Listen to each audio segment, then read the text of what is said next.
para que podamos ir respondiendo. Adelante y vayan interrumpiendo todos. Adelante. Margie, todo tuyo, vas. Bueno, la pregunta de 1,000,000. ¿Creen que entremos a clases en octubre o hasta enero? Personalmente creo que si llegamos a regresar en este ciclo escolar presencial, va a ser hasta enero. Platicando con Marcos Chabot, presidente del Comité Central, él cree que tal vez vaya a ser hasta marzo o abril. Entonces, yo veo con pocas probabilidades que sea antes de enero. Pero ojo, hay preguntas que uno responde con conocimiento y hay preguntas que uno responde más por intuición y no es uno la autoridad para responder. Yo no soy la autoridad para responder esa pregunta. Lo que yo he hecho, y lo dije cuando me tocó dar mi plática el regreso a clases, es que de toda la literatura y noticias, etcétera, que uno lee, parece ser que vamos a tener alguna noticia positiva de la vacuna y o la cura este ciclo calendario y por lo tanto creemos que por ahí de enero pudiéramos ya regresar. Pero será enero, será marzo, será abril, pero lo que sí parece ser es que no va a ser este ciclo calendario 2020 y no va a ser en 2022. O sea, sí estamos hablando que las acciones que como padres y como instituciones tomemos deberíamos de considerar que son de corto plazo. O sea, realmente son decisiones de corto plazo. Esa es mi respuesta. Y en base a esta respuesta, ¿no crees que cambie un poquito el panorama en cuestión de las colegiaturas? Porque antes tenías un panorama que las colegiaturas no se iban a bajar porque creíamos que iba a ser agosto, septiembre. Pero ahorita que el curso va a empezar hasta enero o marzo, ¿se puede hacer algo? ¿Han hablado las escuelas acerca de este punto? Bien, el tema de los dineros, llámese colegiaturas, es sumamente importante que lo conozcamos. Primero, hay un proyecto que en paralelo está coordinando el Comité de Análisis Estratégico llamado el CAE del Comité Central, junto con McKinsey, quien está haciendo esto con todo su profesionalismo y con todo su empuje para realmente hacer una propuesta a la comunidad judía educativa sobre cómo debiéramos estar trabajando. Esto se está en este momento realizando. Ya nos entregaron, se armó lo que se le llama un steering committee, un comité de representantes de las escuelas, comunidades, etcétera, etcétera, y ya se entregó un primer borrador. En este sentido, todo el trabajo que se está haciendo va muy enfocado a puntos muy críticos de la comunidad educativa. Y un tema tiene que ver con las colegiaturas. Evidentemente, todos queremos ser los más productivos y efectivos posibles para pagar las menos colegiaturas. Y lo decía yo en mi plática. Sí debemos de trabajar como instituciones educativas conjuntas en bajar las colegiaturas. Sí, sí debemos de hacerlo. Ahora, es un tema que va a llevar un poco más de tiempo, porque los ciclos escolares pues son de alguna manera completos, no es de que todo el año entra gente y sale gente. Tenemos la gran ventaja en México y en la comunidad que prácticamente el niño que entra se queda 15 años, ¿no? en el mismo colegio. No eso en otras partes del mundo, en donde Estados Unidos, por ejemplo, pues hay mucha movilidad y cada año tienen que planear. Y esa es una ventaja que tenemos que ver. Entonces, ¿podemos ser más eficientes? Sí. Lo que sí se hizo es que cuando nos juntamos todos los presidentes de los colegios, se buscó la manera de cómo bajar gastos. El tema es que, decía yo también en la plática, el principal gasto es la nómina. Y en el tema de la nómina, sí tenemos un sobrecosto. No es porque le paguemos muy bien a los maestros. Al contrario, este es nuestro segundo problema, que no les pagamos bien, porque en el mundo no se les paga bien y eso también tenemos que mejorar. Pero regresando al tema número 1, si el principal costo es la nómina, necesitamos ser más eficientes. Pero para eso, y al tener 13 colegios que trabajan de manera independiente, pues obviamente tenemos muchas duplicidades de actividades, procesos, tareas. ¿Qué es lo que se está trabajando como esta propuesta junto con McKinsey y el CAE? En el corto plazo, ¿qué se hizo? Pues es importante que entendamos que Se buscó, y cada colegio tomó su decisión, pero se buscó no subir las colegiaturas en los colegios que lo pudieron hacer. Y se buscó hacer descuentos a las colegiaturas en ciertos niveles o para todos, y cada colegio decidió hacerlo. ¿Cuál es una gran noticia y gran ventaja? Que se comunicaron entre los colegios. Y tal vez digamos, bueno, a mí como padre de familia, ¿qué me sirve? No, sí te sirve en el corto plazo, porque de alguna manera nos estamos poniendo de acuerdo para que luego te veas beneficiado, y luego no es dentro de 10 años, estamos hablando dentro de 2 o 3 años. Entonces, el que empecemos de la parte presencial hasta marzo o hasta enero no debería de cambiar nada. Yo creo que lo que tenemos que entender como padres de familia, yo también soy padre de familia de niños en colegio, de hecho 3 colegios distintos, es que tenemos que entender cuál es nuestro rol como familia dentro de una comunidad. Y tenemos cierta responsabilidad distinta a si yo tuviera a mi hijo fuera de la comunidad. ¿Por qué? Porque si yo tuviera a mi hijo fuera de la comunidad, es una relación entre la escuela y yo. Si yo quiero tener colegios dentro de la comunidad, recordemos que somos la comunidad a nivel mundial que más porcentaje tiene de niños y jóvenes de 3 a 18 años en las escuelas. Entonces, entre 3 y 18 tenemos arriba del 95%. Entonces, si nosotros como familias, en el corto plazo, lo que decimos es, no, pues es que en línea yo no voy a pagar lo que me están cobrando. Si tengo un problema económico, tengo que ir a la escuela y tengo que solicitar el apoyo. Porque si no lo hago, si la escuela bajara de plano a las colegiaturas que consideramos son adecuadas, tendríamos que despedir gente, inclusive que esté en salón. Tendríamos que bajar colegiaturas. Y ojo, hay colegios que seguramente lo van a hacer, porque reitero, son independientes. Pero ¿qué vamos a provocar? Vamos a provocar una ruptura en nuestras instituciones, porque el día que todo regresa a la normalidad, no es por arte de magia que voy a conseguir al maestro que tenía, a la mora que tenía, o sea, todo tiene que rehacerse otra vez, y ese es el 70% del gasto. Siguiente, me preguntaban por ahí también, oye, ¿por qué yo tengo que pagar las becas de los que no pueden? Pues como que, ¿por qué? A ver, hay un lugar de ingreso que son las colegiaturas. Entonces, es obvio que si yo pago y tú no pagas, pues con mi dinero voy a pagar lo tuyo también. Pues ese es natural, no hay otro ingreso. Los ingresos que tenemos de donativos tienen otra razón y otro fin, y cada donador para otra razón de ser. Entonces, el ingreso que entra se distribuye entre los maestros, que es el 70%, y los docentes, cualquier otro gasto, y las becas. Las becas deberían de estar en un 10%, están en cerca de un 25%. Entonces, ¿qué debemos de hacer? Pues debemos de ayudar a las instituciones a que, junto con el proyecto que se está haciendo de trabajo conjunto y de visión conjunta con el Comité Central, el CAE y McKinsey, nos dé tiempo a que ayudamos a las instituciones. Pero eso es verlo como un macro. Y es muy difícil. Cuando yo estoy viendo mi bolsillo como familia, es muy difícil. Pero si todo el mundo actúa de una manera en la cual esto es lo que me conviene hoy, podemos darle la torre a las instituciones. Hoy día parece ser, según la información presentada a nivel nacional, el 25% de las instituciones privadas van a cerrar. ¿Por qué van a cerrar? Porque no se manejan como una comunidad como nosotros. Son instituciones privadas que algunas de ellas pueden ser lucrativas, otras no, pero pues si no tienen el recurso suficiente tendrán que cerrar. Entonces, nosotros como comunidad sí tenemos que ver por el bienestar de nuestras instituciones también. Y en ocasiones no necesariamente lo que pago tiene que ser lo justo, tengo que ver por un todo. Porque sí, de alguna manera tienen que salir el tema de las becas y de los apoyos, sino cómo lo hacemos para mantener las instituciones.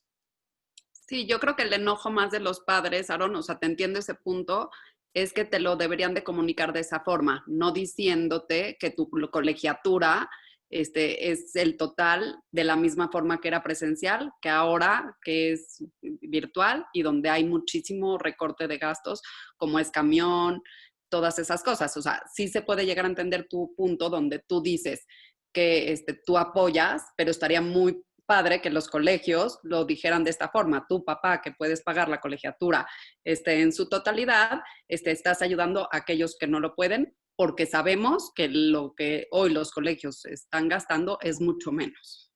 O sea, los papás no son tontos, y lo saben, ¿no? Entonces yo creo que yo no creo que es la forma, no el modo, ¿cómo es? O sea, bueno, es que esto también me lo preguntaron. Perfecto, perfecto, Margie.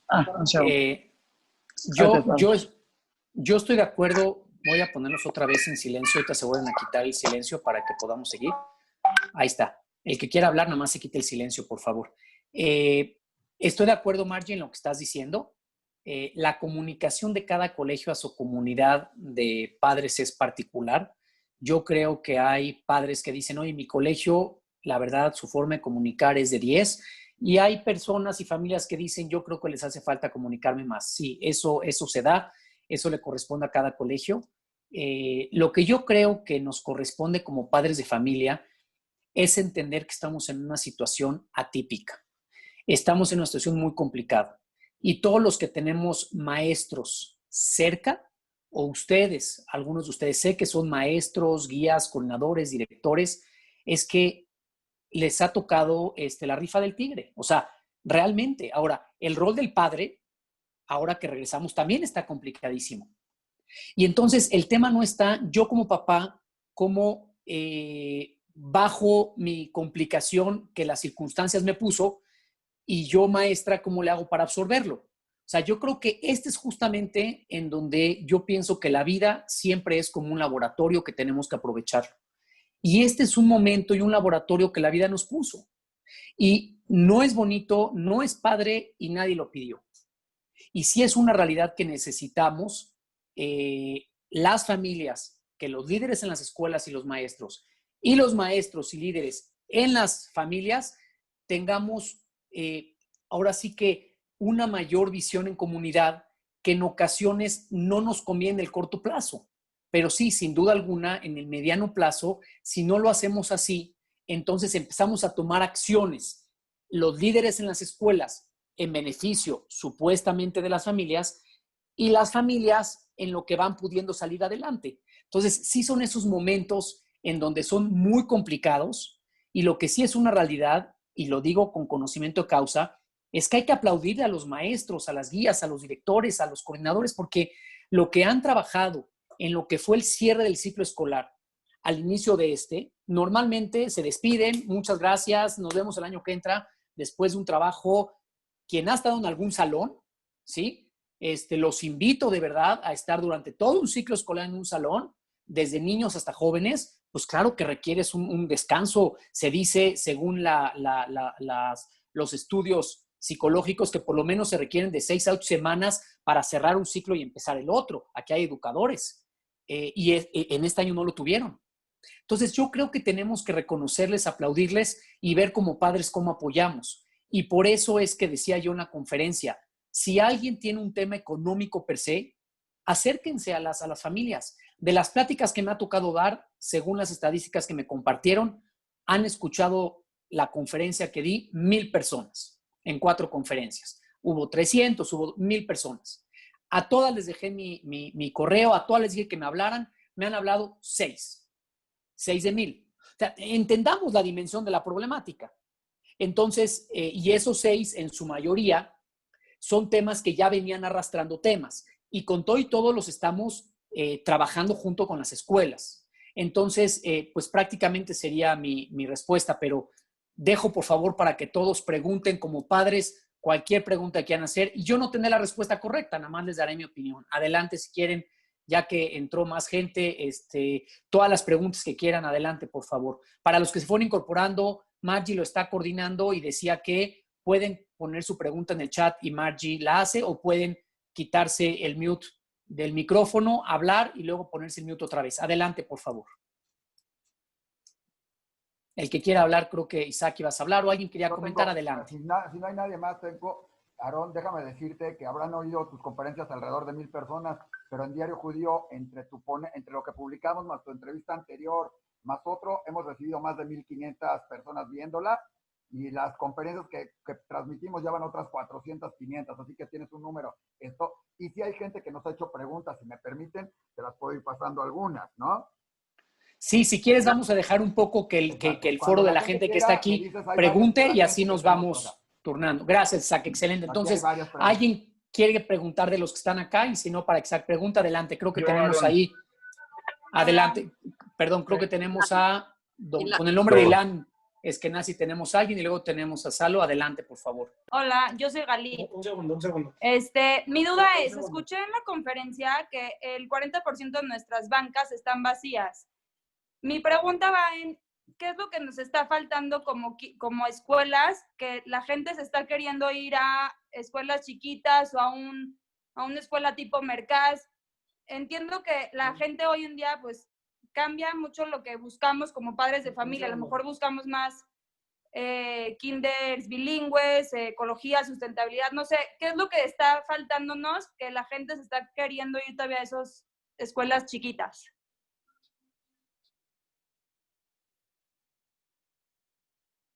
Tienes apagado el micrófono, Aaron. Perdón, Galí, gracias por la pregunta. Me parece extraordinaria porque tu pregunta va muy relacionada a lo que la gente cree. Yo por eso le llamo mitos y realidades a este tipo de sesiones. Lo que la gente cree de la realidad. Bien, no se están yendo a ningún lado nuestros niños y jóvenes. No, seguimos teniendo arriba del 95-97% en las escuelas. Yo no sé si está bien o está mal, pero son los datos reales. Están habiendo más ofertas. Y entonces déjenme platicarles un poquito del tema, porque sí es un problema inmediato que se viene el que comenta. Sí, claro que se viene. Y voy a empezar de arriba para abajo.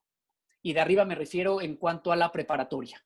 Sí, hoy tenemos ofertas como las universidades que tienen su preparatoria, que antes pues tal vez alguno se iba al TEC, ahora ya tenemos a la Ibero, al TEC, a la Anáhuac, los que se van afuera, etcétera, etcétera. Sí, tenemos una competencia mayor de la que teníamos antes. Aparte, decía yo en mi conferencia, hay muchos modelos educativos que no están dentro de la red. Y entonces sí, es probable que hay gente que quiera un Montessori bilingüe. No tenemos dentro de la red un Montessori bilingüe. Y entonces 5 parejas deciden hacer un Montessori bilingüe. Sí, está perfecto. Oye, ¿está mal o está bien? Ahorita platicamos de un juicio de valor. Lo que es una realidad es que hay más ofertas y la pregunta es, ¿van a haber más? Sí, claro que van a haber más, porque hay modelos educativos que no están en la comunidad. Hay, tal vez yo quiero una escuela más pequeñita que no tengo, etcétera, etcétera. Entonces, sí, el mundo nos va a llevar a que hay más ofertas educativas. Sí, eso es un hecho, número 1. Número 2, decías, tenemos 40% de las bancas vacías. Bien, este es un tema que yo voy a dar mi opinión a diferencia de otros líderes comunitarios. ¿Qué problema hay que tenga yo el 40% de las bancas vacías? A ver, voy a pensar. Primer problema, me cuesta 40% más. Error. La mayor parte, si es que no todos de nuestros inmuebles son propios, no pago renta. Oye, es que si yo desocupara el 40% lo pudiera yo rentar para pagar más. Ahí sí, 100%. Y con ese 40% podría entonces sí pagar mejor a los maestros y bajar colegiaturas, 100%. Si lo vemos esto como sistema, sí, 100%. Pero mi problema no es el 40% de las bancas vacías. ¿Mi problema cuál es? Mi problema es que en los últimos 20 años tengo 2 colegios nuevos que antes no tenía y tengo una oferta fuera de la red que antes no tenía. Vamos a hablar de Mercaz, de Orsameaj, del GAN Montessori y del GAN Condesa. Son 4 instituciones que no pertenecen a Bada Jinojo. Ok. ¿Por qué no pertenecen? Bien, 2 no pueden pertenecer. Ni Mercaz ni GAN Montessori, porque son negocios, lucran con la institución. Oye, ¿está mal? No, nadie está juzgando que está mal o está bien, pero las instituciones educativas dentro de la comunidad, así como los templos y así como los panteones y así como las casas para la gente mayor, o sea, el mismo deportivo, no lucramos, están hechos para dar un servicio. Oye, yo quiero tener un negocio en la comunidad y así como vendo comida kosher, quiero vender educación. Sí, o sea, vas a hacer una competencia, está bien visto, mal visto, ya cada quien juzgará.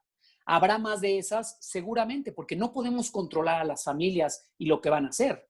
Entonces, tenemos dos casos que sí son negocio, que sí lucran y que no pueden estar en un ámbito comunitario porque al final de cuentas no son instituciones dentro de una comunidad que se rige a través de no vamos a lucrar.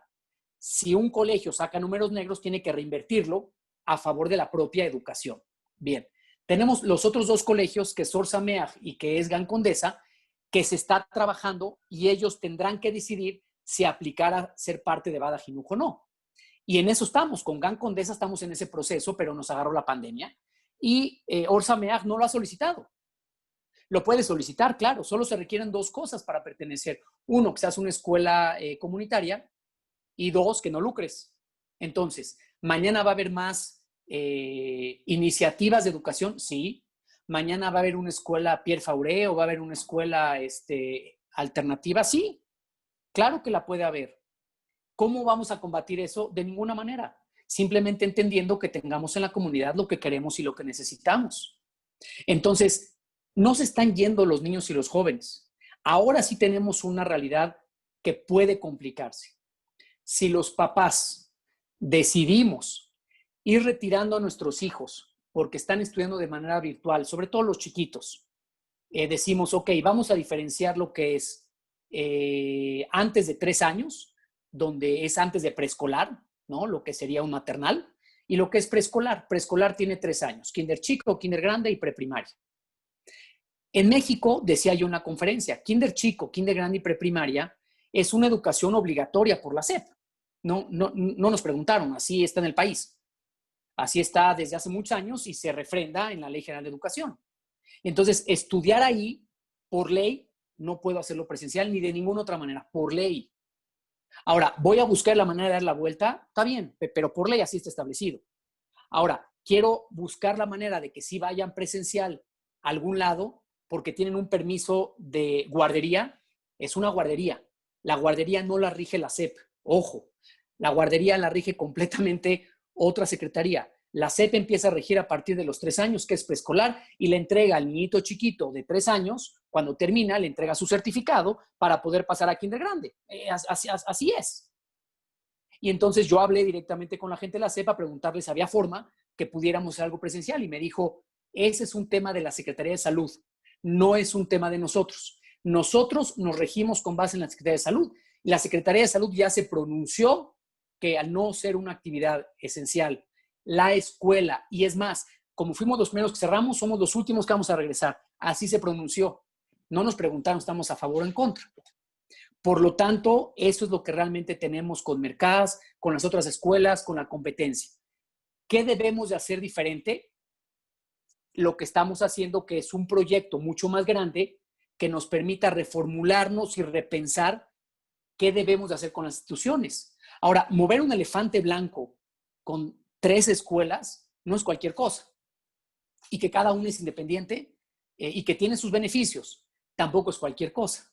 Porque no quiere decir que hay un dueño de las 3 escuelas y entonces ese dueño con un consejo decide qué hacer con las 3 escuelas. Eso no existe. Y dentro de las 3 escuelas también entendamos que tenemos diferentes complejidades. Hay escuelas que sí reportan a una comunidad y hay escuelas que inclusive no tienen comunidad o una subcomunidad.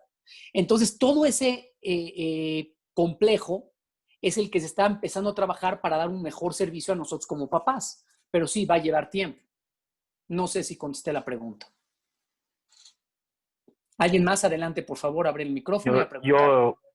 ¿Qué hay, Aaron? Adelante, Hola. Salo, gracias. Buenas Adelante, tardes. Salo. Oye, justo hoy me llegó y sé que a varias gente le está llegando por WhatsApp, incluso por mail, una propuesta de núcleos que incluso te mencionan que ya estás al tanto y que se está evaluando para hacerlo próximamente con las medidas. Pero suena interesante, pero como que llegó muy ambiguo, muy sin pies ni cabeza, creo, y pues me gustaría saber si hay viabilidad en eso, ¿no? Correcto, perfectísimo, Salo.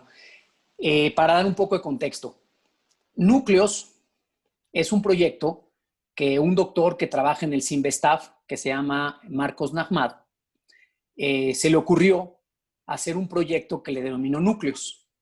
Y este proyecto, que inclusive dentro del Enlace Judío hubo una entrevista de Carlos Perelman extraordinaria, se las recomiendo, donde lo entrevista y él dice, tengo esta idea. Y esta idea consta en que hice un modelo matemático y estuve revisando con diferentes médicos. Y si nosotros juntamos a 4 muchachos de primaria en un espacio controlado con una persona y luego se van cambiando, la primera semana están en casa del número 1, la segunda semana en casa del 2, luego el 3 y el 4. Y la escuela es quien tiene que determinar cómo se van a hacer esos núcleos. Y lo que decía el doctor Nahmad es ventajas y desventajas del modelo. Número 1 es un modelo teórico, en donde dice, necesito tener algún par de escuelas para poderlo probar. Y este modelo tiene la ventaja que van a poder convivir estos niños de primaria en lugar de solo estar por Zoom. Y vamos a tener una sola iPad donde la clase se va a seguir dando en línea, pero por lo menos el papá o la mamá donde estén en esa casa esa semana se van a encargar de coordinar a esos niños. Entonces, en lugar de que yo esté con mi hijo las 4 semanas, yo estoy una semana y luego se van a otra casa. Muy bien.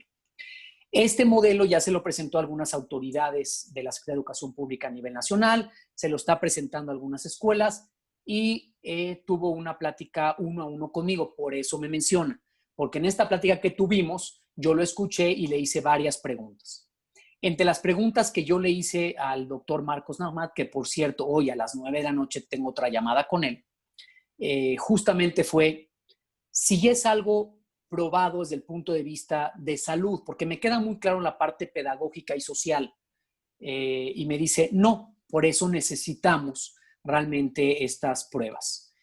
Oye, es una hipótesis, es un modelo teórico en la cual el que se vaya a aventar, pues se puede contagiar y se puede morir.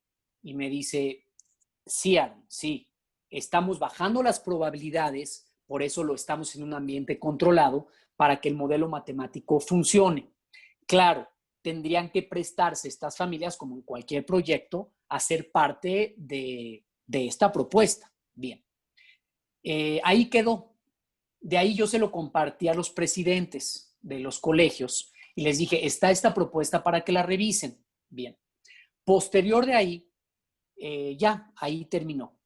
Por lo que yo entiendo, porque recibí la carta al igual que varios de ustedes, lo que el doctor Marcos Nahmad está diciendo, porque hablaré con él apenas hoy a las 9 de la noche, es que él se enteró que hay algunas personas o instituciones que están utilizando parte de su idea y a él no le importa que utilicemos su idea. Lo que sí le preocupa es que está diciendo, están utilizando parte de mi idea, pero no están utilizando el proyecto completo. Por lo tanto, es como, pues ahora sí que agarrar un pedacito, no crean que eso les va a funcionar. Entonces él está diciendo, yo me deslindo de que alguien use un pedacito, porque esto tendría que haber sido conmigo validado, habiendo revisado todas las variables, habiéndolo aprobado, o sea, como cualquier proyecto, tiene que tener ciertas fases. Entonces, él lo que está diciendo en esta carta, Salo, es, yo me deslindo, el doctor Marcos dice, yo me deslindo de lo que hagan, porque esto no es lo que yo propuse. Yo propuse primaria, de A4, ambiente controlado, yo lo revisaba, o sea, todo un proceso y de repente ya me enteré que hay quienes están utilizando el nombre de núcleos para algo que no es núcleos. Eso es básicamente lo que él está comentando. Entonces, si la pregunta ¿es algo viable? No lo sabemos. ¿Es algo que en lo que se prueba nos trae riesgos? Pues sí, claro que nos trae riesgos, porque los contagios en los niños pequeños no es nulo, según lo que dicen. Yo no soy el especialista. ¿Qué dice la literatura? En los niños pequeños es menor, no es nulo. ¿Qué otra cosa dice la literatura? Se pueden contagiar y hoy cada vez, dado todo lo que se sabe, se salvan más. Ok, la pregunta es, ¿qué hacemos con la información cuando te dicen que los riesgos son bajos? Los únicos que pueden tomar una definición, en mi opinión, sobre eso son los padres de familia, ¿no? O sea, yo padre de familia puedo optar si le entro o no le entro, pero fuera de eso, al final de cuentas, el hacer un proyecto donde pudiéramos tener un caso que por cualquier cosa sí se contagie y el resultado sea fatal, ese es un tema que el colegio tendrá que definirlo. y el colegio que así lo desee tendría que hablar con el doctor Nahmad e irse para adelante. Un poco como la respuesta. Muy bien, adelante el que quiera preguntar, por favor. Aaron, buenas tardes. Hola, adelante. Quería volver un poquito al tema, no sé si es un poquito repetitivo, pero el tema de las colegiaturas Adelante, y el Moy. tema digamos, de la comunicación que está habiendo con las escuelas. O sea, los dos temas que platicamos ahorita, de que la gente está tal vez, alguna gente saliendo, otra gente diciendo, oye, ¿por qué no bajan las colegiaturas? ¿No sienten que sería importante, que es un momento importante para que de alguna manera la comunidad, no sé decir el comité central o las mismas escuelas, estoy pensando tal vez comité central, no sé, ustedes saben, realmente se crea una conciencia de todo esto en los padres de familia? Así como todos sabemos que tenemos que tener a los hijos en la escuela, así como todos sabemos que debemos de pagar ARIJA, debemos de pagar la colegiatura, está ayudando a otras familias, etcétera. De alguna manera, como concientizar a la gente de que es muy importante ahorita mantenernos unidos y entender el porqué de estas cosas. Si no se está dando la comunicación, se empiezan a hacer chismes, se empiezan a hacer oportunidades de pues, núcleos, o de que yo los saco y yo los meto en una escuelita y así, y al rato vamos a... O sea, ahorita pudiera parecer un problema chiquito, pero yo creo que las familias pequeñas, con niños pequeños, ahorita están tomando tales decisiones que el día de mañana pueden afectar a la larga a las escuelas. Y por el otro lado, si la gente siente que no le están bajando la colegiatura y unos entienden que es por cuestión de que se está apoyando a los demás, tal vez no se está dando una información tan completa como se debiera. Es nomás mi sugerencia. Excelente, excelente. Y me parece que lo dices bien y se está tratando, incluyendo con este tipo de conferencias y de pláticas y de información entre las redes, de comunicar lo más que podemos. El tema de Comité Central, al final de cuentas, tenemos que entender el peso que carga hoy Comité Central, principalmente en el tema de salud. O sea, no hay nada más importante que la vida y por lo tanto la salud. Y creo que ahí Comité Central está haciendo un trabajo extraordinario donde está viendo cómo estar siempre al día junto con Jerum en el tema de la salud. Nosotros como Bada Jinuj estuvimos trabajando con Jerum para los protocolos de las escuelas. Sí, el tema de la salud está primero y Comité Central está haciendo lo propio. Y lo segundo es el apoyo a las familias. A nosotros Comité Central nos pidió que no hiciéramos recaudaciones para el tema de las escuelas, justamente porque hay que preocuparse primero por las familias. Entonces, ¿qué es lo que sí estamos haciendo? Comunicar lo más que podamos. No olvidemos que no todos los colegios tenemos las mismas necesidades, ni pensamos igual, y otra vez es parte de la riqueza. Pero con base en esto, sí, lo ideal sería unirnos, y yo creo que muchos lo estamos haciendo, pero para muchos es complicado, porque para muchos al final de cuentas sí están viendo mermadas sus inscripciones, sus colegiaturas, y lo más que podemos hacer es, como bien decías, Moy, ayudar a que haya una conciencia de si yo a mi hijo chiquito de kinder, que está recibiendo 40 minutos en el Zoom, considero que mejor lo saco, lo que tengo que entender es qué estoy haciendo. A ver, número uno, esos 40 minutos donde voy a cantar una canción en hebreo, donde voy a hacer Shabbat, donde me voy a empezar a vincular con la morá o con la guía, con la maestra, valen oro. O sea, no tiene precio esos 40 minutos. Ahora, los que pensamos, vamos a hablar de los más grandecitos, primaria alta, cuarto, quinto, sexto, secundaria y preparatoria.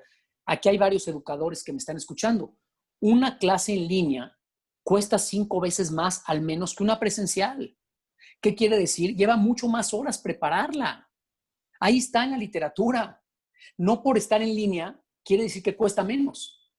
Entonces, por eso es que ahora que van a regresar y que están regresando en línea los muchachos, los maestros trabajaron mucho más que han trabajado en cualquier verano.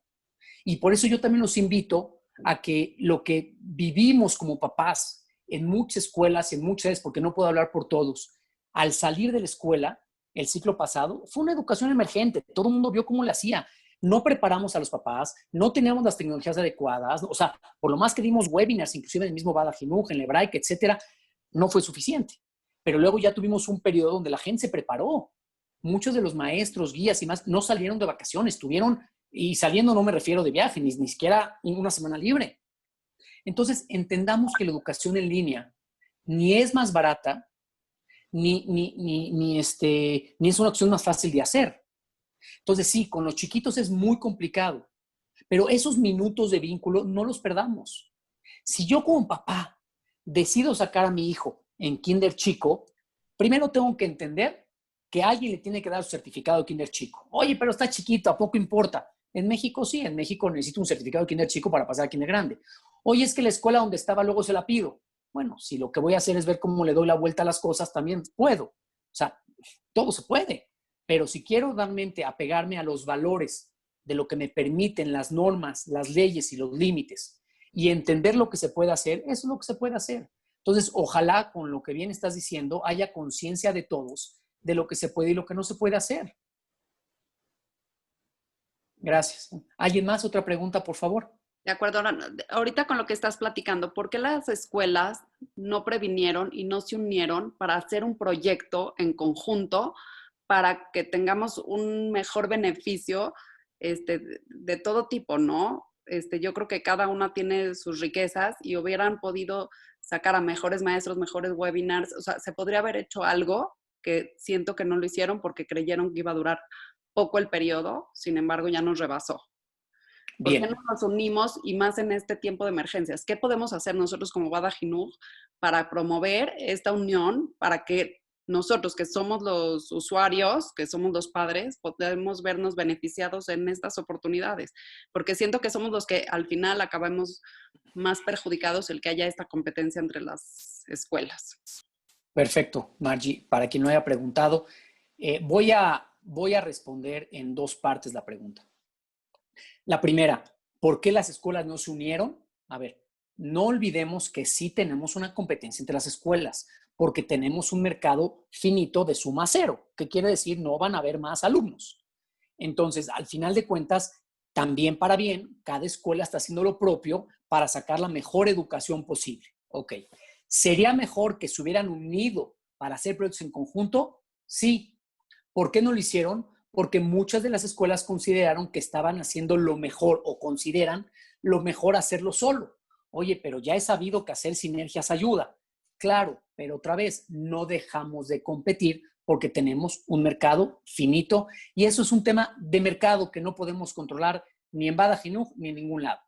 Ahora, la segunda parte de la pregunta. ¿Qué podemos hacer?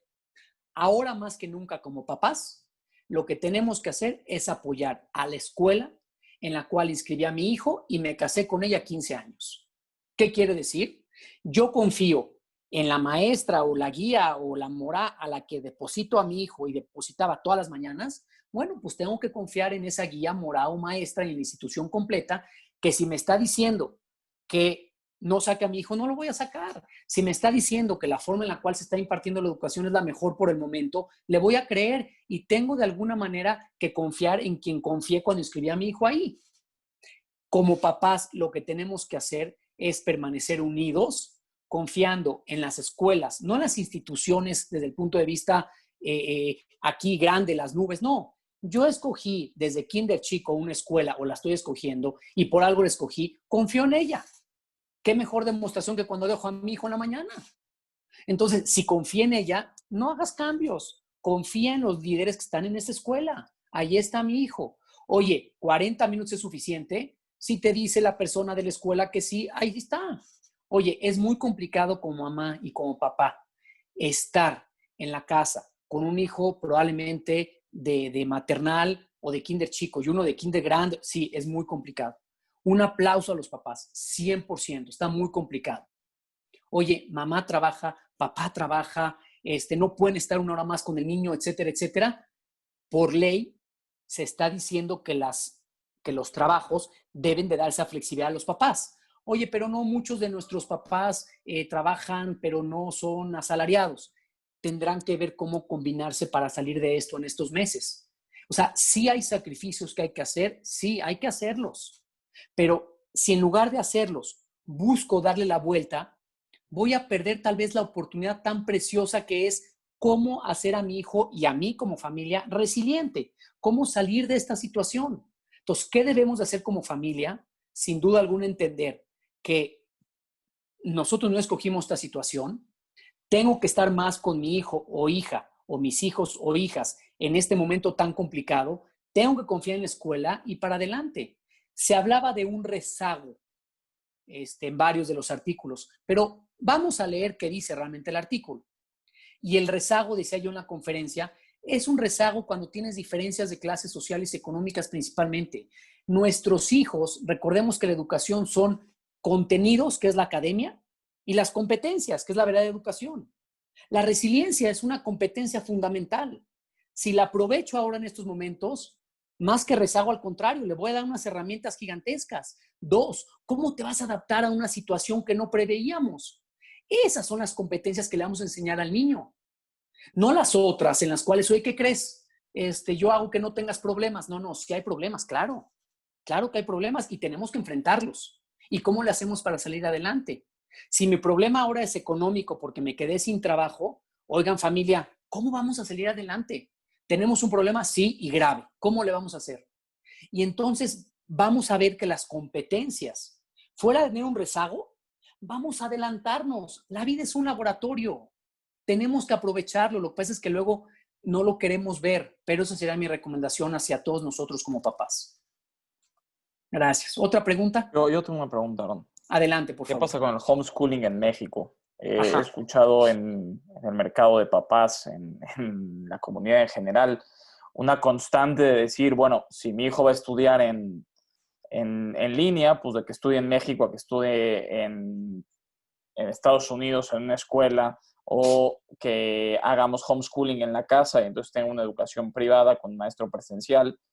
¿Qué pasa con el homeschooling? ¿Está permitido en México? ¿No está permitido? ¿Está regulado? ¿No está regulado? ¿Cómo funciona? Bien. En México, la educación se rige por los permisos que entrega la Secretaría de Educación Pública a la institución para impartir la educación. Por lo tanto, el homeschooling, la familia, el conjunto, la sociedad, la vecindad, no tiene ese permiso para impartir educación desde los 3 años. No lo puede hacer. Hubo un comunicado del estado de Querétaro promulgándose que va completamente en contra del homeschooling porque no tienes el permiso para impartir educación y están viendo qué va a sacar Ciudad de México y Estado de México. No, México no permite, no le voy a hablar de homeschooling, México no permite impartir una educación a partir de los 3 años que no tengas la autoridad o el permiso de la Secretaría de Educación Pública. Ahora, ¿podría sacarlo? Sí, podría sacarlo. Tienes que comprobar que vas a dar por lo menos los contenidos mínimos que la SEP te rige y luego lo buscas. Pero no se va a hacer así, porque ahorita no están dando permisos tampoco. Entonces, el homeschooling hoy, dentro del país per se, no es un tema que tengas tú el permiso para darlo cuando quieras. En Estados Unidos, el homeschooling es un movimiento creciendo de manera muy importante y con mucho éxito en muchas cosas y con muchos temas todavía a trabajar. Pero recordemos que en Estados Unidos la educación no está regulada y no está centralizada. De hecho, las escuelas en Estados Unidos no tienen como tal una SEP. Lo que tienen son ciertos certificados y medallas y cosas que se ganan a través de diferentes instituciones para luego cuando termines puedas entrar a un buen middle school que es secundaria, un high school que es preparatoria, un college que es la universidad. Entonces es muy distinto. Yo no digo que está bien o está mal, el homeschooling tiene muchísimas maravillas. Ahora, lo mismo que una educación en línea, tiene 1000 maravillas, pero una educación en línea no es simplemente prender Zoom y dar una clase. Eso no es educación en línea, eso es impartir una clase presencial en una pantalla creyendo que la persona del otro lado te está poniendo atención y menos de la mitad de la gente te pone la atención que quieres. Entonces, el homeschooling es exactamente lo mismo. Entonces, ¿podría funcionar? Sí, sí podría funcionar. Hoy día lo tenemos permitido, no está declarado que lo tenemos permitido. Por eso mismo es que alguien te tiene que entregar este certificado. Y eso es lo que pasa con el homeschooling. Bien, creo que tenemos ahí unas manos levantadas. Si quieren, Margie, adelante, por favor. Sí, Amira, ¿quería decir algo? Gracias. Bueno, te escucho, Aarón, y creo que no nos tienes que convencer a nosotros en el tema de apoyar a nuestras escuelas. Creo que si hay alguien comprometido somos nosotros, que por lo menos te oímos, ¿no? pero mi inquietud gira en torno a que, a ver, si de repente algún papá tiene algún problema con un maestro y decide sacar a su hijo, en ese caso, ¿tú crees que en estos casos tan que se escalan a la gravedad no los van a sacar de las escuelas? O sea, sí siento que estamos ante una problemática grave, porque además estamos arrastrando ya un problema que viene de atrás. Y entonces veo esta pandemia, por un lado, como la catástrofe, o sea, no quiero ser pesimista, ¿no? Y por otro lado, como una oportunidad, o sea, una oportunidad de romper un paradigma de alguna manera. O sea, oigo este tema del homeschooling, oigo este tema de los núcleos. Para mí una comunidad es un ambiente en donde todos con los que pertenecen, ¿no?, aportan algo y se ven beneficiados de algo gratuitamente, ¿no? E inclusive, bueno, con esfuerzo obviamente, pero gratuitamente. Entonces, ¿por qué no rompernos en núcleos comunitarios? O sea, no me refiero a hacer homeschooling o a cambiar rotundamente el paradigma de la educación ahorita, ¿no? Pero quizás hacer pequeños núcleos comunitarios que nos ayudemos entre nosotros. Te comento la experiencia que tenemos en la universidad. Los coordinadores empezaron a tener un acercamiento muy, muy profundo con sus docentes, de tal manera que cada coordinador que tenía a 10 docentes a cargo sabía que las cosas iban a funcionar. ¿Qué está sucediendo? Que tenemos ahorita sobrecupo en la universidad. O sea, lo que pensábamos que iba a ser diferente, ¿no?, que la gente iba a tener deserción, ahorita tenemos sobrecupos de 30, 35 alumnos por aula. Entonces, te comparto esa experiencia que tenemos en la universidad, como para, no vas a agarrar a los coordinadores de las escuelas, pero a lo mejor desde el patronato hacer un micronúcleo comunitario, ¿no? O sea, no un núcleo de auditoría o de órgano de gobierno, o no. O sea, ahorita lo que necesitamos es ayudarnos a nosotros mismos. Yo te ofrezco esta experiencia y preguntarte, ¿por qué no nos pulverizamos en microcomunidades? Mover a esta comunidad ya está siendo muy complejo y más en esta situación. Gracias, Aarón. No, al contrario, Miri, nada más respondo. Yo creo que hay dos partes de lo que también comentas. Primero, me hablaste de la experiencia de una universidad. Nosotros no tenemos una escuela, tenemos 13. Eso estaría bueno que te escuche una escuela. Yo no escuché, hablando de universidades de prestigio, que se hayan unido la Anáhuac, la Ibero, el TEC y el ITAM para el proyecto que comentas. Lo hizo una universidad porque tiene un órgano de gobierno. Las escuelas no tienen un órgano de gobierno. Las escuelas tienen 13 órganos de gobierno, son 13 instituciones, como si hablaras de 13 universidades.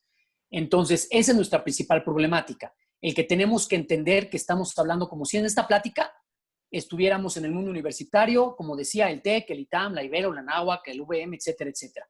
Esa es la realidad. Y cada uno trabajó de la mejor manera, como esta parte de células pulverizadas, dentro de su institución.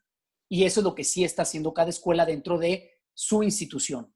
Y el tema de, sé que no hay que convencernos a nosotros mismos porque somos parte de Bada Jinú, pero el tema justamente es que somos un poco también la voz de todas las comunidades y chats que pertenecemos de otros papás y mamás. Y al final de cuentas, sí, es donde más unidos tenemos que estar. Y justamente ahora, que es donde viene el problema, yo al igual que tú pienso que este es un momento, no de oportunidad, de gran oportunidad, porque la vida nos puso en este laboratorio y tenemos que aprovecharlo. Gracias, Amira. Adelante, Margie. ¿Quién le toca? Margot y luego ya Isaac. Gracias. Margot, adelante. Bueno, si no, Isaac, vamos y ahorita esperamos a que Margot se conecte. Perdón. Adelante, Isaac. Ahí estás, Margot. Hola, Aarón. Hola a todos. Una pregunta. Yo creo que cuando la pandemia termine, las escuelas no van a hacer lo mismo. Seguramente vamos a aprovechar el aprendizaje que hemos tenido para hacer ciertas cosas, por ejemplo, de manera virtual. No sé, yo creo que van a haber muchos cambios cuando ya, aunque ya lo permita la SEP hacer las cosas presenciales. Realmente es necesario seguir conservando, por ejemplo, a toda la plantilla de maestros tal cual está. O sea, yo sí he oído en los chats de mi escuela muchas quejas con respecto al tema económico y no necesariamente, no estoy expresando mi opinión, como alguien más dijo, estoy expresando lo que he oído. ¿Por qué si los papás no están ganando lo mismo? Los papás han tenido que ajustar su economía, los maestros no. En las empresas todos los empleados han bajado sus sueldos. Y en la educación, ¿por qué no? Bien, yo creo que es una excelente pregunta, Margot, que me había hecho Margie también. Me imagino que por lo mismo. Bien, primero tenemos que partir de la base cero de los sueldos. Los maestros en general es una profesión que está subvaluada y por lo tanto subpagada, para empezar. Y ya de entrada ahí partimos de una problemática. Entonces, sí hay escuelas que decidieron bajar los sueldos. O sea, no es cierto que ninguna escuela bajó sueldos. Sí hubo escuelas que bajaron sueldos. Ahora, y no estoy dando mi opinión si estoy a favor o en contra, lo hicieron. Pero cuando decimos, es que en las empresas estamos bajando sueldo a todos. No, no es cierto.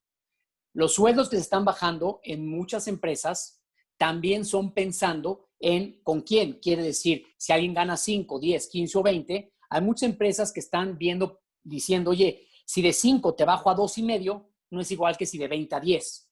Entonces, el bajar sueldos es un tema que sí hay colegios que lo están haciendo, pero siempre con una inteligencia mayor que simplemente decir, recortemos. Porque ya estamos partiendo de por sí, y tú bien lo sabes, dentro de Bada Jinoj, un proyecto para incrementar el beneficio a los maestros. Y es como decir, oye, ¿por qué eso no lo hacen las empresas? Pues porque si tú eres un contador o eres un médico o eres un abogado, pues normalmente estás trabajando en un lugar en el cual te están pagando lo justo versus tu trabajo. En el tema de ser maestro o algunas otras profesiones como el de enfermero o enfermera, no te pagan lo justo, porque el valor del maestro es más un tema del gusto de ser que por la parte económica. Oye, ¿y a poco trabajan por gusto? No, pero ¿cuánta gente puede vivir de ser maestro?